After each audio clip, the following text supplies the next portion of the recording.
This when you were playing, you almost took a football approach to baseball. Like you charged after everything. Pap was saying your uniform was trashed every game. I mean, poor Pookie, those guys having to clean it every night. But it resonated with the fans. They love the effort. Boston loves a dirt dog, and they quickly named you a dirt dog. Yeah. When did you start to feel that connection with the fans and realize that the way you play baseball is exactly what they want from their players? It's a blue-collar town, and it always has been and always will be. And I felt like, they're going to hold me to a very high standard. I need to make sure that I bring it every night that I possibly can.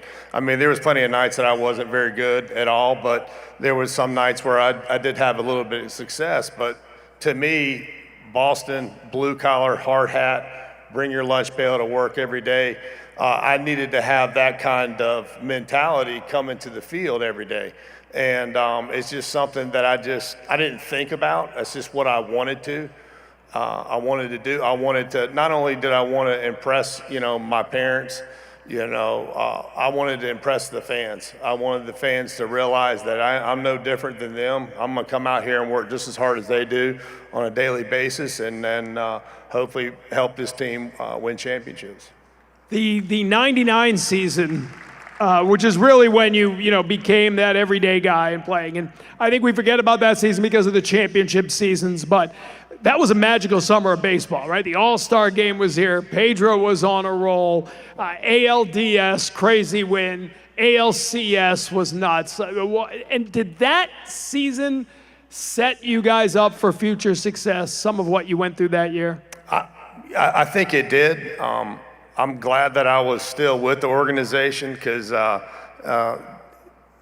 when that was my rookie year. I struggled the first month.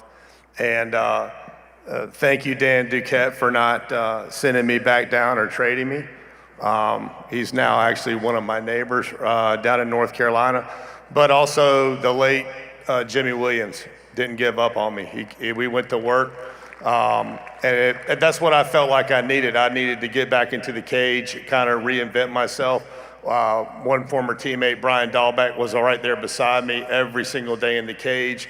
Jim Rice was a hitting coach, but Jimmy Williams out there, now he may have been ripping on a heater, but he threw some great cutters, but he simplified a lot of stuff for me in the batter's box along with Jim Rice, and I was able to kind of, help myself end up with a 270 batting average that year.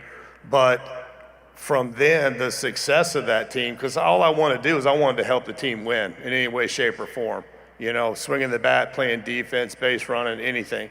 And, those guys, one of my locker buddy, John Valentin, Sunshine. Where's Sunshine at? Where you at, Val? There you are. I love this guy. He was unique. We called him Sunshine because, he's smiling now. He wasn't smiling in the clubhouse. But I love that guy. He meant a lot to me, and helped me along when he didn't have to. He's a veteran guy, veteran leadership. You'll start to hear that from us former players, somebody that was impacted in our life, and it's the veteran leadership that we had. Val's another one of those. But that's where it started, that success, having that success year after year. And I think the biggest thing that drove the success was the fans. This is, you need to bring your A game when you come play in Boston. And there were some guys that came and played here that were traded here, and they're like, man, this is nuts. This is for real. I'm like, yeah, don't listen to the sports talk radio, which I think my wife got addicted to at one point, and I was like, you got to stop, Catherine. And you don't pay attention to, you just focus on what goes on in between the lines and making sure you're prepared every day. And because our fans are going to hold you accountable.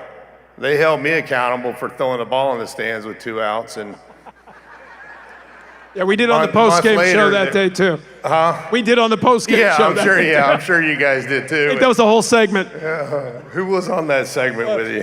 Dennis Eckersley, probably. Oh yeah. He wasn't going to take it easy. We know that. He's. I do. You know, we look back, '04, but I think the narrative is that losing in '03 was the beginning of '04, right? In a lot of ways, it was. But I was on that charter flight home with you guys. That didn't feel like the beginning of anything at the moment. How tough was that and that off season? Again, easier to look at it now that you won a year later, but man, that was tough. It was very tough. Wakey did not deserve what he got. Aaron bleeping Boone getting lucky and closing his eyes, and I respect him. But it was a great series. It was a heavyweight bout, and but for us to be on the wrong side of it, it was tough. That flight, it was quiet, and for me personally, I lost a childhood teammate and friend was hit by a car that night, and he passed away. So I found out about it after the game. So it was difficult. I remember sitting out in Ted Williams' home run chair, which, by the way, is a long way out there. Holy cow. I remember fans had come out and they're doing the tour and so forth, and I was just sitting up there. I didn't want to leave the park, but I didn't know how to process it. But ownership, went to the table, went to the drawing board, and realized not only that the needs that this team needed, but also finding the right players, because it's not just going out and trying to spend $300 million on players, this guy, whatever it was. We need to have the right player and also the right mindset that can come in and handle playing here, because it's different here. And that's what they did. And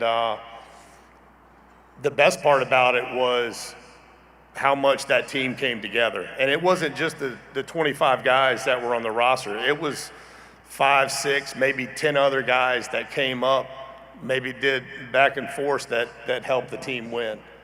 They're just as important as anybody else, and that's when it started. And 2004, kind of up and down year. I think everybody remembers when Bill Miller hit the home run off of Mariano Rivera, and I think there was some extracurricular stuff that happened in that game. Tech's busy tonight, otherwise we'd have him out here to recreate it. And you go back to New York a year later. You couldn't write a script. They'd throw it out, say it's too crazy. To be back at Yankee Stadium and to win Game 7 after coming back from 3-0, you wind up I wouldn't have done it that way. with the bleacher creatures at the end of it all. If being down 3-0, it was like I didn't want to be seen in town, because I figured that there was plenty of fans that were going to let me have it, and rightfully so.